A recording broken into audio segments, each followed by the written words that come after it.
আমি এবার নবনিযুক্ত মাননীয় প্রধানমন্ত্রী জনাব তারেক রহমানকে মঞ্চে আসন নেওয়ার জন্য অনুরোধ জানাচ্ছি।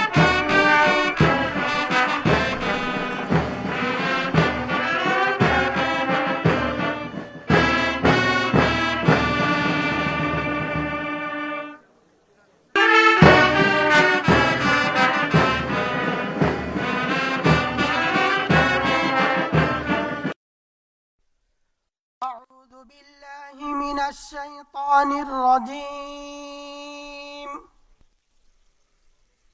بسم الله الرحمن الرحيم.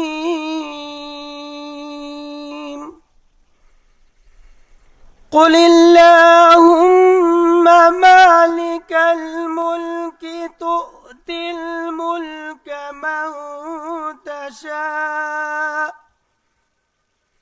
وتنزع الملك ممن تشاء وتعز من تشاء وتذل من تشاء بيدك الخير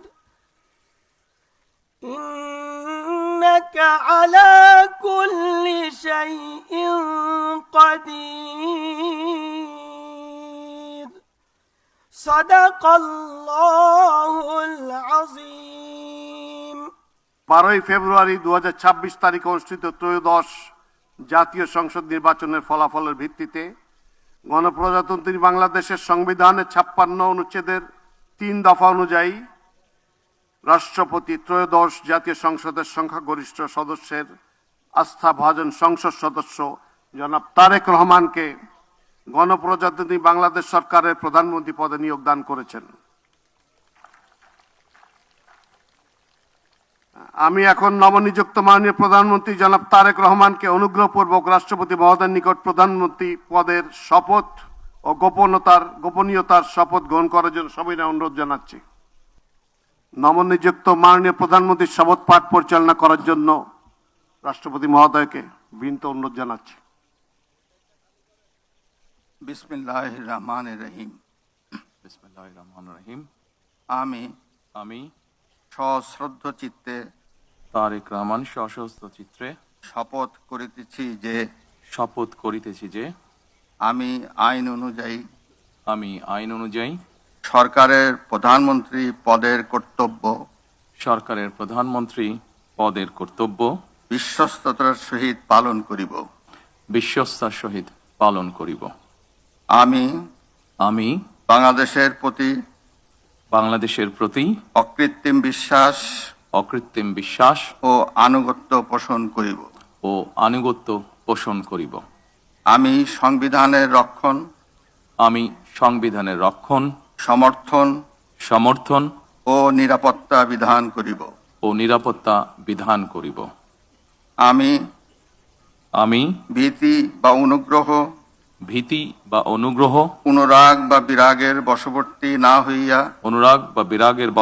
না হইয়া সকলের প্রতি আইন অনুযায়ী যথাবিহিত আচরণ করিব।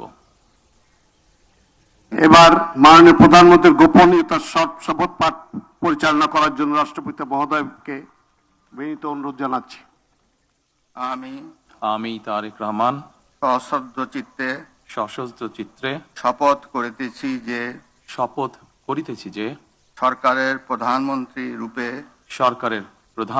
রূপে যে সকল বিষয় আমার বিবেচনার জন্য আনিত হইবে বা যে সকল বিষয় আমি অবগত হইব তাহা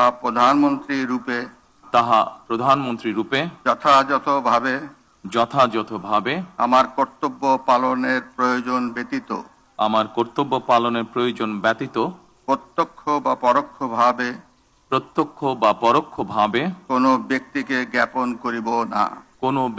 জ্ঞাপন করিব না বা কোনো ব্যক্তির নিকট প্রকাশ করিব না। ধন্যবাদ। মাননীয় প্রধানমন্ত্রীকে পদের শপথ ও গোপনীয়তার শপথ স্বাক্ষর করার জন্য এবং স্বাক্ষর শেষে নির্ধারিত আসন গ্রহণ করার জন্য বিনীত অনুরোধ জানাচ্ছি।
গণপ্রজাতন্ত্রী বাংলাদেশ সরকারের প্রধানমন্ত্রী হিসেবে দায়িত্ব গ্রহণের জন্য আপনাকে আন্তরিক অভিনন্দন জানাচ্ছি স্যার।